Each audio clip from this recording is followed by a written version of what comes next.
আসসালামু আলাইকুম viewers, সেলভার solution YouTube চ্যানেলে আপনাদের সবাইকে স্বাগতম।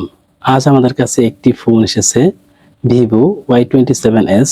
সমস্যাটি হচ্ছে এই ফোনে নেটওয়ার্কের সিগন্যাল একদমই আসছে না, মানে নো সার্ভিস।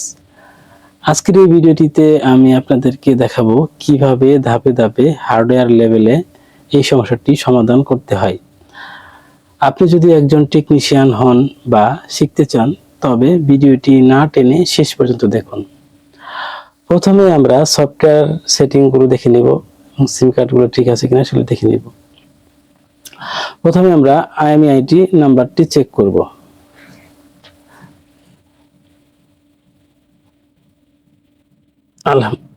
দেখতে পাচ্ছেন IMEI নাম্বারটি চলে আসছে।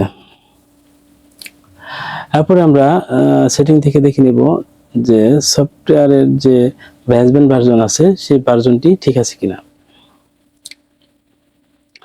সফটওয়্যার ইনফরমেশনে চলে যাব, তারপর বেসমেন্ট ভার্সন দেখতে পাচ্ছেন বেসমেন্ট ভার্সন ঠিক আছে। এরপরে আমরা নেটওয়ার্কের যে নেটওয়ার্ক সেটিং আছে সেটা দেখব যে ব্র্যান্ড চেঞ্জ হয় কিনা, সার্চ লিস্ট তৈরি হয় কিনা। তো আমরা প্রথমে ব্র্যান্ড চেঞ্জ করে দেখব, প্রিফার নেটওয়ার্ক। তো এখানে 2G দিয়ে দেখি, জি 2G সিলেক্ট হয়ে গেছে। তার মানে আমাদের ফোনে রেডিও অন আছে, রেডিও অফ নেই, রেডিও অন। তো তারপরে আমরা সার্চ লিস্ট দেখব, ম্যানুয়ালি সার্চ করে দেখব যে সার্চ লিস্ট আছে কিনা। ওহো, এখানে দেখতে পাচ্ছেন কুড নট ফাইন্ড নেটওয়ার্ক, মানে কোনো সার্চ লিস্ট আসতেছে না। তো আমরা বুঝতে পারলাম যে ফোনটিতে সফটওয়্যার জনিত কোনো সমস্যা নেই, এটি মূলত হার্ডওয়্যার সমস্যা। তারপরে আমরা একটি ডায়াল করে দেখব যে কোনো কলের আসে কিনা বা কোনো কিছু কোড দেখায় কিনা। তো আমরা একটা কোড নাম্বার তুলে ডায়াল করে দেখি। তো এখানে দেখতে পাচ্ছেন একদম ডিজেবল হয়ে আছে, মানে নো সিগন্যাল। এখানে কোনো ডায়ালও হচ্ছে না, কিছুই হচ্ছে না। তো আমাদের ফোনটি ফাইনালি বুঝতে পারলাম যে এটা হার্ডওয়্যার সমস্যা। তো আমরা ফোনটিকে প্রথমে খুলে নেব খুব সাবধানে, কারণ এর আশেপাশে থাকে র্যাবন, ফিঙ্গারপ্রিন্টের র্যাবন থাকে, তারপরে পাওয়ারের র্যাবন থাকে, সেজন্য খুব সাবধানে খুলতে হবে, খুব সফটলি। তো ফোনটি খোলা হয়ে গেলে আমরা দেখতে পাচ্ছেন মাদারবোর্ডটি কি একদম ক্লিন, মানে কোনো টাচ করা হয়নি, একদম ফ্রেশ। তো বোর্ড স্কিমেটিকের সাহায্যে আমরা দেখব যে নেটওয়ার্ক সেকশনটি কোন পাশে এবং কি কি আইসি লাগানো আছে। তো এইখানে দেখতে পাচ্ছি একটি WTR, একটি 2G এবং 4G আইসি লাগানো আছে। সিলটিকে আমরা সাবধানে খুলবো যেন মাদারবোর্ডের কোনো ক্ষতি না হয়। তো আমরা এখানে প্রথমে দেখতে পাচ্ছি একটু WTR আইসি, মানে RF আইসি।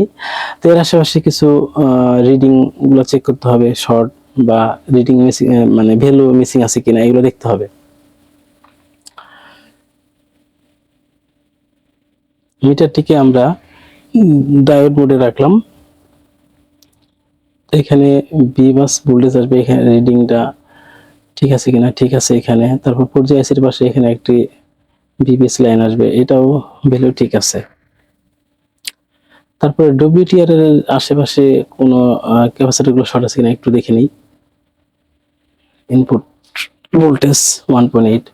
তো যেহেতু আমাদের ফোনটি লিস্ট বানাচ্ছে না, তো RFIC-টিকে আমরা চেঞ্জ করে দেখব, কারণ RFIC লিস্ট বানায়, লিস্ট তৈরি করে নেটওয়ার্ক। তো এখন আমরা মাদারবোর্ডটিকে ভালো করে পরিষ্কার করে একটি নতুন আইসি ইনস্টল করে দেখব যে আমাদের সমস্যাটি সমাধান হয় কিনা। ক্লিন করার সময় খুব সাবধানে মাদারবোর্ডটিকে পরিষ্কার করতে হবে। তারপর আমরা নতুন আইসিটিকে লাগিয়ে নেই। লাগানোর সময় খুবই সাবধানে লাগাতে হবে, কারণ আইসিগুলা আবার ড্যামেজ হয়ে যেতে পারে হিটের কারণে। খুব 350 হিট দিতে হবে। আর ইয়ার রাখছি আমি 340। তো তারপরে আমরা মাদারবোর্ডটি ঠান্ডা হওয়ার পরে মাদারবোর্ডটিকে ডিসপ্লের সাথে লাগিয়ে সিম লাগিয়ে চেক করব। দেখা যাক আমাদের নেটটি চলে আসছে কিনা। তো দেখতে পাচ্ছেন এখানে আলহামদুলিল্লাহ দেখতে পাচ্ছেন যে নেটটি ফুল চলে আসছে। তো এখন আমরা কল করে দেখবো যে ডায়াল করে দেখবো যে কল বা ডায়াল হয় কিনা। জি, এখন ডিজেবল থেকে ভিজিবল হয়ে গেছে আলহামদুলিল্লাহ। তো আমাদের প্রবলেমটি সলভ হয়ে গেছে, নাম্বার দেখাচ্ছে। তো ভিডিওটি যদি ভালো লাগে একটা লাইক দিন, আর আপনাদের মূল্যবান মতামত কমেন্টে জানান। আর যারা এখনো সেলমেট সলিউশন ইউটিউব চ্যানেলটি সাবস্ক্রাইব করেননি তারা এখনই সাবস্ক্রাইব করে বেল আইকনটি চেপে রাখুন। দেখা হবে পরবর্তী ভিডিওতে। ধন্যবাদ।